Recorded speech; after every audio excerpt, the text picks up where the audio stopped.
ನಮಸ್ಕಾರ. Speed plus ಕರ್ನಾಟಕದ ವಿಶೇಷ ಕಾರ್ಯಕ್ರಮಕ್ಕೆ ಸ್ವಾಗತ. ನಾನು ನಿಮ್ಮ ಕೀರ್ತಿ. ಎಲ್ಲ ಕಡೆ ಸದ್ಯಕ್ಕೆ ಸುದ್ದಿಯಲ್ಲಿರೋದು ಸ್ಪೆಷಲ್ ಇಂಟೆನ್ಸಿವ್ ರಿವಿಷನ್, SIR, ಮತದಾರರ ಪಟ್ಟಿಯ ವಿಶೇಷ ಪರಿಷ್ಕರಣೆ ಎಲ್ಲ ಕಡೆ ನಡೀತಾ ಇದೆ. ಈ SIR ಅನ್ನೋ ಪದವನ್ನು ನಾವು ಬಹಳ ಹೆಚ್ಚಾಗಿ ಕೇಳಿದ್ದು ಈ ಬೆಂಗಾಲ್ ಎಲೆಕ್ಷನ್ ಟೈಮ್ನಲ್ಲಿ. ಬಂಗಾಳದ ಎಲೆಕ್ಷನ್ ಟೈಮ್ನಲ್ಲಿ SIR ಮಾಡಿ ಇಷ್ಟು ಲಕ್ಷ ಜನರನ್ನು ಬಂಗಾಳದಿಂದ ಹೊರಗಡೆ ಹಾಕಿದ್ರಂತೆ. ಅಲ್ಲಿ ಇಷ್ಟು ಜನ ಫೇಕ್ ವೋಟರ್ಸ್ ಇದ್ರಂತೆ. ಅವ್ರನ್ನೆಲ್ಲ ಇವಾಗ ಮೂಟೆ ಕಟ್ಕೊಂಡು ವಾಪಸ್ ಬಾಂಗ್ಲಾದೇಶಕ್ಕೆ ಹೋಗ್ತಾ ಇದ್ದಾರಂತೆ. ಭಾರತಕ್ಕೆ ಸೇರಿದವರ ಕೈಲೂ ಇಲ್ಲಿ ವೋಟರ್ ID ಇತ್ತಂತೆ ಅಂತೆಲ್ಲ ಕೇಳಿದ್ವಿ ನಾವು. ಈಗ SIR ರಾಜ್ಯದಲ್ಲೂ ಕೆಲವು ದಿನಗಳಿಂದ ನಡೀತಾ ಇದೆ. ಏನು SIRನಲ್ಲಿ ನಾನು ಕಂಪ್ಲೀಟ್ ಫಾರ್ಮ್ ಹೇಳುವಾಗ ಮತದಾರರ ಪಟ್ಟಿಯ ವಿಶೇಷ ಪರಿಷ್ಕರಣೆ ಅಂದರೆ ಅದನ್ನು ರಿವಿಷನ್ ಮಾಡ್ತಿದ್ದಾರೆ. ಯಾವುದು ಒರಿಜಿನಲ್ ವೋಟ್ಸು, ಎಷ್ಟು ವೋಟ್ಸ್ ಇದೆ, ಡ್ಯೂಪ್ಲಿಕೇಶನ್ ವೋಟ್ಸ್ ಎಲ್ಲಿದೆ. ಈಗ ನನ್ನ ಊರು ಬಂದು ಶಿವಮೊಗ್ಗ, ನಂದು ಶಿವಮೊಗ್ಗದಲ್ಲೂ ವೋಟಿಂಗು, ಮತ್ತು ಇಲ್ಲಿ ಬೆಂಗಳೂರಲ್ಲಿ ವಾಸ ಇದ್ದೀನಿ, ಇಲ್ಲೂ ವೋಟಿಂಗು. ಯಾವುದು ಅದನ್ನು ಇಟ್ಕೋಬೇಕಾ, ಇದನ್ನು ಇಟ್ಕೋಬೇಕಾ, ಇದನ್ನೆಲ್ಲ ಒಂದಿಷ್ಟು ಪರಿಷ್ಕರಣೆ ಮಾಡಿ ಆಮೇಲೆ ಕೆಲವರಿಗೆ ಮನಸೋ ಇಚ್ಛೆ ಅವರು ಇಲ್ಲಿನವ್ರು ಅಲ್ವೇ ಅಲ್ಲ, ಇಲ್ಲಿಂದನೂ ವಲಸಿಗರು ಬಂದಿರ್ತಾರೆ, ಅವರಿಗೆ ವೋಟರ್ ID ಮಾಡಿಕೊಟ್ಬಿಡೋದು. ಅಂದರೆ ವೋಟ್ ಬ್ಯಾಂಕ್ ರಾಜಕಾರಣಕ್ಕೋಸ್ಕರ ಅಂಥವ್ರಿಗೆ ಹೆಂಗಿದ್ರು ಇವ್ರು ನಮಗೆ ವೋಟ್ ಹಾಕೋದು, ಹಾಗಾಗಿ ಇವ್ರಿಗೆ ವೋಟರ್ಸ್ ಕಾರ್ಡ್ ಮಾಡಿಕೊಟ್ಬಿಡೋಣ ಅಂತ ಮಾಡಿಕೊಡೋದು, ಅವರ ಮತಪಟ್ಟಿಗೆ ಹೆಸರು ಸೇರಿಸ್ಬಿಡೋದು, ಹೀಗೆಲ್ಲ ಆಗ್ತಾ ಇತ್ತು ಅನ್ನೋ ಕಾರಣಕ್ಕೆ ದೇಶಾದ್ಯಂತ SIR ಈಗ ಜಾರಿಗೆ ಬಂದಿದೆ. SIRನ ಪ್ರತಿ ರಾಜ್ಯವೂ ಸಹಿತ ಅದರದ್ದೇ ರೀತಿಯಲ್ಲಿ ಮಾಡ್ಕೊಂಡು ಬರ್ತಾ ಇದೆ. ಸೊ ಹೀಗಿರುವಾಗ ಕರ್ನಾಟಕ ರಾಜ್ಯದಲ್ಲಿ ನಡೀತಾ ಇರುವ SIR ಬಗ್ಗೆ ಸಾಕಷ್ಟು ಮುಖ್ಯಮಂತ್ರಿಗಳು ಸೇರಿದಂತೆ ಸಾಕಷ್ಟು ಜನ ಅದಕ್ಕೆ ಎಚ್ಚರಿಕೆ ಕೊಟ್ಟರು. ಇದು ಹಿಂಗೆ ಅದು ಹಾಗೆ, ಅದು ಏನು SIRಯಿಂದ ಹೊರಗಡೆ ಹೋದರೆ ಏನೇನಾಗುತ್ತೆ, ಅದರ ಎಫೆಕ್ಟ್ಗಳೇನು, SIRನಿಂದ ಯಾಕೆ ನಿಮ್ಮ ಹೆಸರನ್ನು ಪರಿಷ್ಕರಣೆ ಮಾಡಿಸ್ಬೇಕು, ಎಲ್ಲವನ್ನೂ ಹೇಳಿದ ಮೇಲೆ ಚುನಾವಣಾ ಆಯೋಗ ಹೇಳಿದ್ದೇನು, ಮನೆಗೆ ಹೋಗಿ ಅಲ್ಲಿ ಅವರಿಗೆ ಇಮ್ಯುನೇಷನ್ ಫಾರ್ಮನ್ನು ಕೊಟ್ಟು ಆ ಫಾರ್ಮ್ನ ಭರ್ತಿ ಮಾಡಿಸಿ ನೀವು ಈ SIR ಪ್ರಾಸೆಸನ್ನು ಮಾಡಬೇಕು ಅಂತ. ಆದರೆ ಏನಾಗ್ತಿದೆ ರಾಜ್ಯದಲ್ಲಿ ಅಂತಂದರೆ, ಕಲ್ಯಾಣ ಮಂಟಪ, ಅಂಗನವಾಡಿ, ದೇವಸ್ಥಾನ, ಮದ್ರಸ, ಚರ್ಚು, ಇಲ್ಲೆಲ್ಲ SIR. ಎಲ್ಲರೂ ಎಲ್ಲ ಇಲ್ಲಿಗೆ ಬಂದ್ಬಿಡಿ ಅಂತ ಹೇಳ್ಬಿಟ್ಟು ಎಲ್ಲರನ್ನೂ ಅಲ್ಲಿಗೆ ಕರೆಸೋದು, ಅಲ್ಲಿ ಪರಿಷ್ಕರಣೆ ಮಾಡೋದು.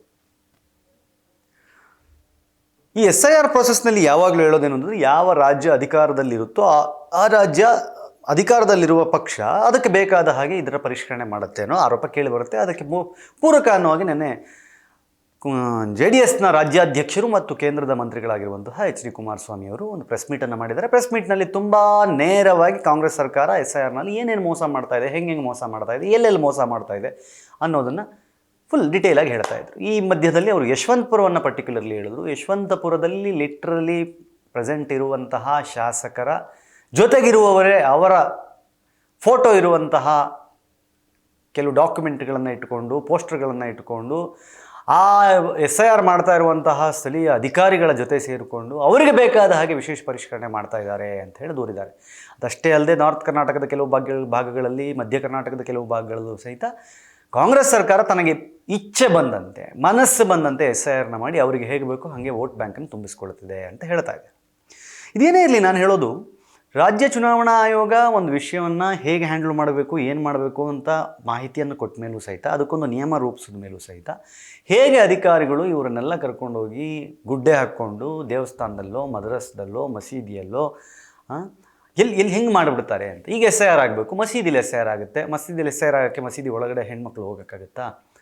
ಆಗಿರಲ್ಲ. ಅದು ಹೆಂಗೆ ಜಾತಿಗಳ ಆಧಾರದ ಮೇಲೆ, ಧರ್ಮದ ಆಧಾರದ ಮೇಲೆ ಇಂತಿಂಥ ಜಾಗಗಳಲ್ಲಿ SIR ಮಾಡ್ತಿದ್ದಾರೆ, ಅದು ಗೊತ್ತಾಗ್ತಾ ಇಲ್ಲ. ಇಲ್ಲಿ SIR ಮಾಡಬೇಕಾಗಿರೋ ಕೆಲಸ ಒಂದು ಚುನಾವಣಾ ಆಯೋಗದ ಕೆಲಸ ಮತ್ತು ಅದಕ್ಕೆ ಸಂಬಂಧಪಟ್ಟ ಅಧಿಕಾರಿಗಳು ಮಾಡಬೇಕಷ್ಟೇ ಬಿಟ್ಟರೆ, ಇಲ್ಲಿ ಸ್ಥಳೀಯ ರಾಜಕಾರಣಿಗಳ ಜೊತೆಗಿರುವವರು SIR ಮಾಡುವವರ ಜೊತೆಯಲ್ಲಿ ಹೋಗುವ ಉದ್ದೇಶ ಏನು? ಇದೆಲ್ಲ ಪ್ರಶ್ನೆಗಳಿಗೆ ಉತ್ತರ ಹುಡುಕಬೇಕಾಗಿದೆ. ಈಗ SIR ಪ್ರಾಸೆಸ್ಸು ಒಂದು ರಾಜ್ಯದ ಮತಪಟ್ಟಿಯನ್ನು ಒಂದು ಅಪ್ಡೇಟ್. ಅದು ಈಗ ನಾವು ಹೆಂಗೆ ಆ್ಯಂಡ್ರಾಯ್ಡ್ನಲ್ಲಿ 14.1 ಅಪ್ಡೇಟು, 14.2 ಅಪ್ಡೇಟ್, ಪ್ರತಿಯೊಂದು ಅಪ್ಡೇಟಲ್ಲೂ ಒಂದಿಷ್ಟು ಗ್ಲಿಚಸ್ಗಳು ಹೋಗುತ್ತೆ. ಒಂದು ಹೊಸದೊಂದು ಆವಿಷ್ಕಾರ ಏನೋ ಆಗಿರುತ್ತಲ್ಲ, ಅದು ಆಗಬೇಕು ಅಂತ ಆದರೆ ಏನು ಮಾಡಬೇಕು ಎಕ್ಸಾಕ್ಟ್ಲಿ ಅದನ್ನು ಕರೆಕ್ಟ್ ಪ್ರಾಸೆಸ್ಸಲ್ಲಿ ಮಾಡಬೇಕು. ಅದನ್ನು ಬಿಟ್ಬಿಟ್ಟು ಅಲ್ಲಿ ಬಗ್ಸ್ ಅಂದರೆ ಈ ಸಾಫ್ಟ್ವೇರ್ನಲ್ಲಿ ಬಗ್ ಇರೋ ಹಾಗೆ ಈ ಬಗ್ಗಳನ್ನು MLA ಜೊತೆಯಲ್ಲಿರೋ ಒಂದಿಷ್ಟು ಜನ, ಮಾಜಿ MLA ಜೊತೆಲಿರೋ ಒಂದಿಷ್ಟು ಜನ, ಅಥವಾ ಅಲ್ಲಿ ಹೋಲ್ಡ್ ಇರುವಂಥ ಏರಿಯಾ ಹೋಲ್ಡ್ ಇರುವಂಥವ್ರು ಒಂದಿಷ್ಟು ಜನ ಸೇರಿಕೊಂಡು ಅವ್ರನ್ನ ಕರ್ಕೊಂಡು SIR ಆಫೀಸರ್ಸ್ಗಳು ಹೋದರೆ ಎಲ್ಲಿಂದ ಆಗುತ್ತೆ ಇದು? SIR ಹೆಸರಿನಲ್ಲಿ ನಿಜಕ್ಕೂ ಎಷ್ಟೋ ಜನರಿಗೆ ವಂಚನೆ ಆಗುತ್ತೆ. ಈಗ ಏನಾಗುತ್ತೆ, ಈಗ ಮೋಸ್ಟ್ ಆಫ್ ದ ಟೈಮ್ಸಲ್ಲಿ, ಫಾರ್ ಎಕ್ಸಾಂಪಲ್, ಯಾವುದೇ ಒಂದು ಕ್ಷೇತ್ರವನ್ನು ನೀವು ಮತ ಎಣಿಕೆ ಸಮಯದಲ್ಲಿ ನಿಮಗೆ ಗೊತ್ತಾಗುತ್ತೆ ಯಾವ ಏರಿಯಾದ ಮತಗಳು ಹೆಚ್ಚಿನ ಪಾಲು ನಿಮಗೆ ಬಿದ್ದಿದೆ, ಎಲ್ಲಿನವರು ಜಾಸ್ತಿ ಜನ ನಿಮ್ಗೆ ಓಟ್ ಹಾಕಿದ್ದಾರೆ, ಎಲ್ಲಿ ನಿಮ್ಮ ವೋಟ್ ಬ್ಯಾಂಕ್ ಭದ್ರವಾಗಿದೆ, ಎಲ್ಲಿ ನಿಮ್ಗೆ ಓಟ್ ಬೀಳಲ್ಲ ಅನ್ನೋದು ಗೊತ್ತಿದ್ರೆ ಪ್ರೆಸೆಂಟ್ MLA SIR ಅಧಿಕಾರಿಗಳ ಜೊತೆ ಸೇರಿಕೊಂಡು ಅವ್ರಿಗೆ ಎಲ್ಲಿ ಓಟ್ ಬೀಳಲ್ಲ ಅನ್ಸುತ್ತೋ ಅವ್ರನ್ನೆಲ್ಲ ಪರಿಷ್ಕರಣೆ ಹೆಸರಿನಲ್ಲಿ ಕಿತ್ತೆ ಹಾಕ್ಬಿಟ್ರೆ ಏನು ಮಾಡೋದು?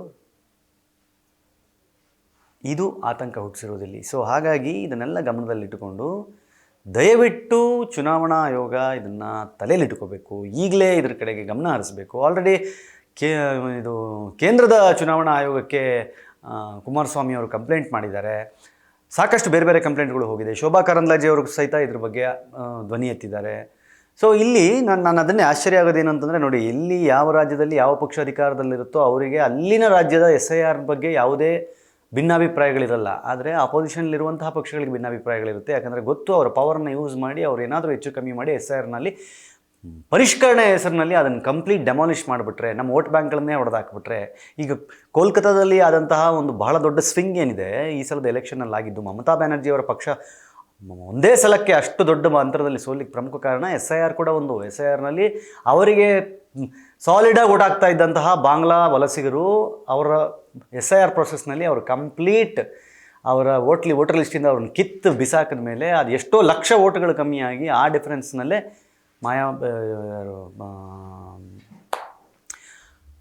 ಮಾಯಾವತಿ ಅಂದ್ಬಿಟ್ನಲ್ಲ ನಾನು, ಆ ಡಿಫ್ರೆನ್ಸ್ನಲ್ಲೇ ಮಮತಾ ಬ್ಯಾನರ್ಜಿ ಬಹಳ ದೊಡ್ಡ ಮಟ್ಟದ ಹೊಡೆತ ತಿಂದಿದ್ದು.